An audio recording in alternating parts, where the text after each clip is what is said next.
ఇక్కడ మన ఎంపికకు దేవుడు విలువిస్తున్నాడు అన్న సంగతి మర్చిపోవద్దు. మన ఎంపికకు, మన ఆలోచనకు, మన అభిప్రాయాలకు దేవుడు విలువిస్తున్నాడని మర్చిపోవద్దు.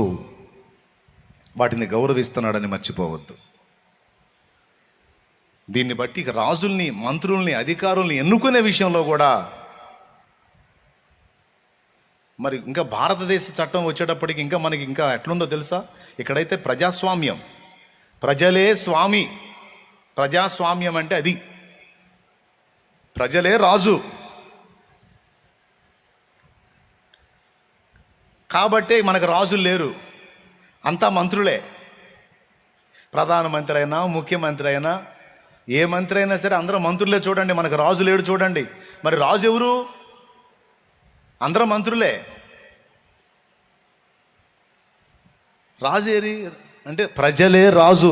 ఇండియా చట్టం, ఇండియా గవర్నమెంట్ అది, ఇండియా పరిపాలన విధానం అది. ఇక్కడ ప్రజలే ఎంపిక చేసుకుంటారు మంత్రుల్ని. అంటే ప్రజ రాజు ఓట్తో, ఏయ్ నువ్వు మంత్రివి, నాకు నువ్వు మంత్రివి, నువ్వు మంత్రివి, నువ్వు మంత్రివి. మరి మంత్రులందరూ కూడా, అధికారులందరూ కూడా మనకు సర్వెంట్స్. అందరూ నోరు తెరిచి చెప్పండి. మనం ఎన్నుకుంటున్న వారందరూ కూడా ఎవరు మనకి? సర్వెంట్స్.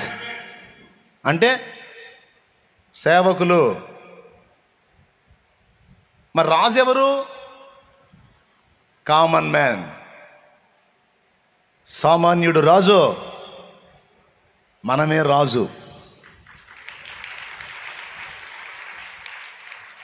రేపు 13వ తారీఖు హక్కు ఇస్తాం, డిసైడ్ చేస్తాం అన్నమాట. ఇదిగో 5 ఏళ్ళు నువ్వు మాకు సర్వీస్ చేయి, ఇదిగో నేను ఎన్నుకుంటున్నావు. ఒక 5 years మళ్ళా మాకు, ఇప్పటిదాకా నువ్వు సర్వీస్ చేసావు, లేకపోతే ఇదిగో ఫలానోళ్ళు చేశారు, ఇదిగో మళ్ళా మేము ఎన్నుకుంటున్నాం ఓటింగ్ ద్వారా.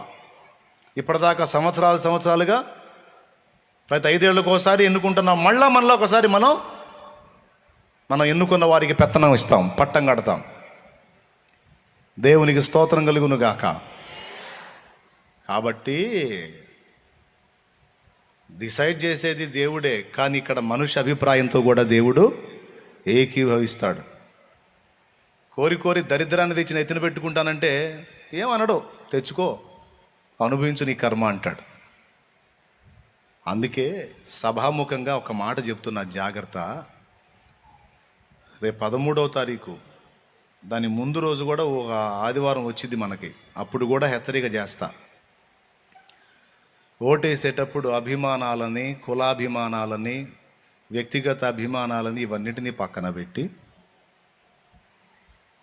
ఒక మతానికి కొమ్ము కాసేటువంటి వ్యక్తులకు గాక, పచ్చిగా చెప్తున్నా, ఒక మతానికి కొమ్ము కాసే వ్యక్తులకు గాక, అన్ని మతముల వారిని సామరస్యతతో, సదభిప్రాయంతో, సద్భావంతో ప్రేమించి సరిగా పరిపాలించగల నాయకులకు సపోర్ట్ చేయండి.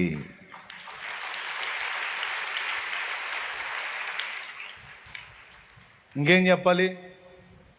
ఇందులో మళ్ళీ నువ్వు ఫలానా వాళ్ళకి ఏమన్నావు, ఫలానా వాళ్ళకి ఏమనంటే ముఖం చట్నీ అయిపోయింది. ఎవడన్నా సరే ముఖం ఏమైంది?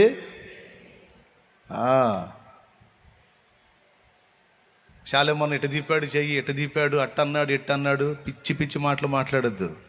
నీకు తలకాయ ఉంది, అందులో బ్రెయిన్ ఉంది, పబ్లిక్లో జరుగుతుంది ఏందో నీకు కనపడుతుంది కనుక కాస్త మైండ్ వాడి ప్రార్థన చేసుకొని దైవ ప్రేరేపణతో వెళ్ళి ఓటు చేయి. మనం ఎన్నుకునే నాయకులు ఎలా ఉండాలంటే, మెయిన్ మనం విశ్వాసులం కాబట్టి మన భక్తికి, మన గౌరవనీయతకి, మన నెమ్మదికి ఆటంకం కల్పించని వాళ్ళై ఉండాలి. అలాంటి వాళ్ళని ఎంపిక చేసుకోవాలి. ఇక్కడ మన డెసిషన్ కూడా ఉంది, మన నిర్ణయం కూడా ఉంది.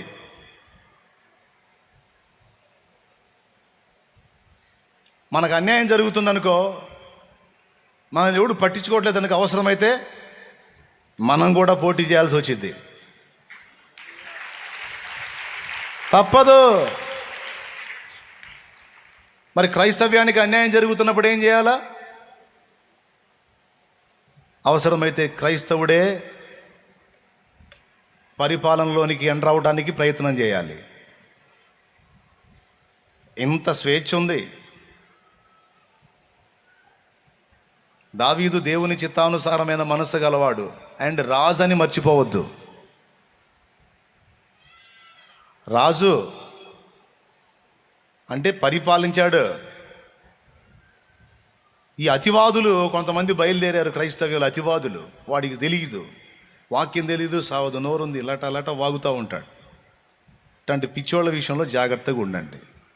ఒక మాట మాట్లాడితే నోరు తెరిచి అది లేఖనం సపోర్ట్ చేయాలా, వినేవాడికి వివేచన కూడా కరెక్టే కదా అనిపించాలా. కాబట్టి నేను ఒక్కటే మాట మీకు స్టేట్మెంట్ ఇస్తున్నా.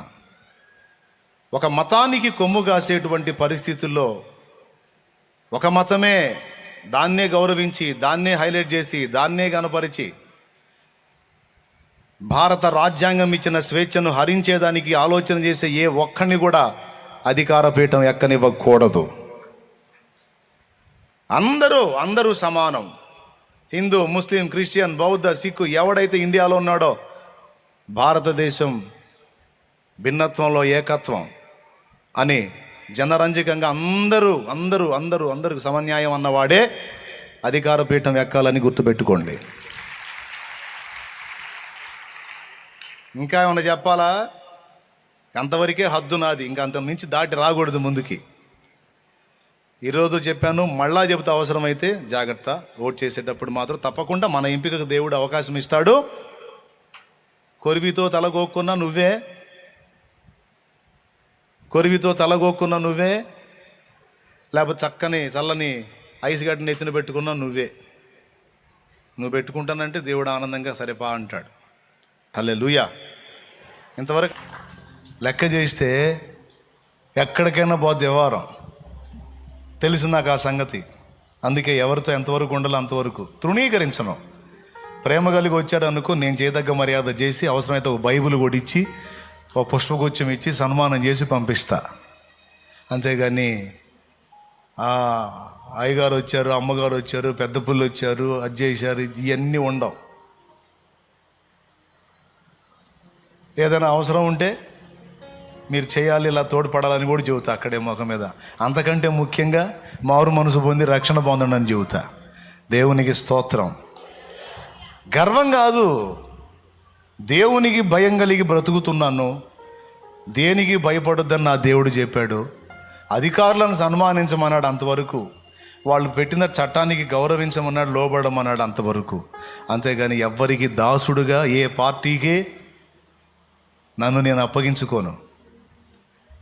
అంటే ఎలక్షన్ కూడా దగ్గరకు వస్తుంది, అందుకని చెబుతున్నా. కొంతమందికి పార్టీ అభిమానాలు ఉంటాయి, పార్టీ అభిమానాలు.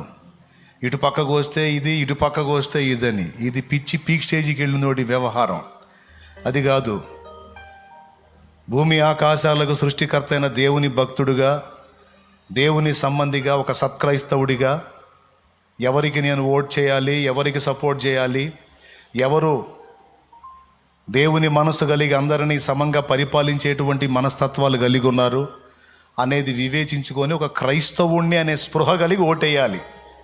అంతేగాని కులాభిమానంతో, పార్టీ అభిమానంతో ఓట్లేసే రోజులు పోయినాయి. చెవులు గలవారు విందురుగాక. ఓట్లు వేసేటప్పుడు గుర్తుపెట్టుకోండి, కులాభిమానాలు, పార్టీ అభిమానాలు తీసి దెబ్బలో కొట్టి ఒక క్రైస్తవుడుగా ఆలోచించి ఈరోజు దుర్మార్గం చేస్తున్నారు, మహాదుర్మార్గం చేస్తున్నారు. క్రైస్తవ్యం అంటేనే ఒక అంటరాని మతంగా, ఒక అంటరాని విశ్వాసంగా, అసలు దీన్ని ప్రచురపరచడానికి ఇక్కడ హక్కే లేదన్నట్టుగా దుర్మార్గపు వ్యవహారాలు చేస్తున్నారు కొంతమంది రాజకీయ నాయకులు. అది దృష్టిలో పెట్టుకొని అభిమానాలను తీసి దెబ్బలో కొట్టి అందరినీ సమదృష్టితో పరిపాలించే నాయకుడు ఎవడున్నాడో వాడిని ఎన్నుకోండి. ఇది గుట్టుగా 4 గోడల మధ్య చెప్పట్ల, పబ్లిక్గా చెప్తున్నా, కెమెరా ముందు, లైవ్లో, వీడియో ముందు. జాగ్రత్త. ఇప్పుడు వేసే ఓటు 5 సంవత్సరాల కోటింగ్కి. నీ ఓటింగ్ 5 సంవత్సరాల కోటింగ్గా మారకుండా జాగ్రత్త పడు. దేవునికి స్తోత్రం. కొంతమంది అయితే డైరెక్ట్గా బయటపడ్డారు కూడా, మేము క్రైస్తవ వ్యతిరేకులమని. ఒక పార్టీ అయితే అచ్చంగా మణిపూర్లో దుర్మార్గాలే చేసింది ఒక పార్టీ. క్రైస్తవ స్త్రీలని నడి రోడ్డు మీద నగ్నంగా ఊరేగించింది. అచ్చంగా మతమే దానికి, ఆ మత విద్వేషాలు రెచ్చగొట్టడమే ఆ పార్టీకి. అలాంటి దుర్మార్గపు పార్టీలు మీరు ఎరుగున్నారు. జాగ్రత్త. ఒళ్ళు దగ్గర పెట్టుకొని, మైండ్ దగ్గర పెట్టుకొని, కులాభిమానాలు, పార్టీల అభిమానాలు పక్కన పెట్టి అందరినీ సమానంగా సమదృష్టితో పరిపాలించే నీతి గల నాయకుడు ఎవడున్నాడో వాడికి వేయండి ఓటు. ఇదే నా సలహా. ఇప్పుడే ఇంకా 12 రోజుల్లో ఏముంది, రేపు సోమవారం కాక వచ్చే సోమవారం ఆలోచించి ఓట్లు వేయండి. దాని ఫలితం 5 ఏళ్ళు మళ్ళీ అనుభవిస్తాం మనం. నువ్వు మంచి అడుగు వేస్తే మంచి ఫలితం, చెడ్డ అడుగు వేస్తే చెడ్డ ఫలితం. దాని ఎఫెక్ట్ ఎన్నేళ్ళు. ఏమేమి గుర్తుపెట్టుకొని వేయాలి? మన కులపోడు అని వేయాలి. వేయండి. అప్పుడు కులానికి వ్యక్తి అవుతావు, కానీ దేవుని బిడ్డవి గాజాలు. మరి ఏమని వేయాలి? మా చిన్నప్పటి నుంచి ఆ పార్టీ వేయలే, ఇప్పుడు కూడా అదే పార్టీలో ఉన్నావు, యేసయ్య పార్టీలో చేరలేదు ఇంకా. నువ్వు దేవుని బిడ్డవి, ఒక క్రైస్తవుడు అని ఎరిగి, క్రైస్తవ్యానికి ఈరోజు జరుగుతున్న దుర్మార్గాలు, అన్యాయాలు, వందలాది చర్చీలు పడగొట్టారు. చాప కింద నీరులాగా చర్చీలను కూల్చుకుంటూ వస్తున్నారు. దృష్టిలో పెట్టుకొని ఓట్ చేయండి. మనం భయపడేవాళ్ళం కాదు, ఏం చేసేవాళ్ళం అన్నాడు? సైన్యము వలె భయపెట్టు దానవు నీవన్నాడు. కాబట్టి దేవునికి భయపడదాం, ఇక దేనికి భయపడాల్సిన అవసరం లేదు. ఎందుకంటే నాకు భయపడవా, నీ అంతు చూస్తాను అన్నాడు అనుకో, మనల్ని అంతు చూడకముందే వాడు అంతమైపోతాడు. ఎందుకు? మనం ఆయనకి భయపడుతున్నాం. ఆయన మనకు తోడై ఉన్నాడు. ఆయన మనకు తోడై ఉన్నాడు. మనతో పెట్టుకున్నాడు, ఆయనతో పెట్టుకున్నట్టే. వాడు నామరూపాలు లేకుండా నాశనం అయిపోతాడు, మళ్ళీ వాడికి చరిత్ర ఉండదు. దేవునికి స్తోత్రం కలుగును గాక. హల్లెలూయా. కాబట్టి ఇది దృష్టిలో పెట్టుకొని జాగ్రత్త పడదాం. కృప మనందరికీ తోడై ఉండును గాక. ఆమెన్.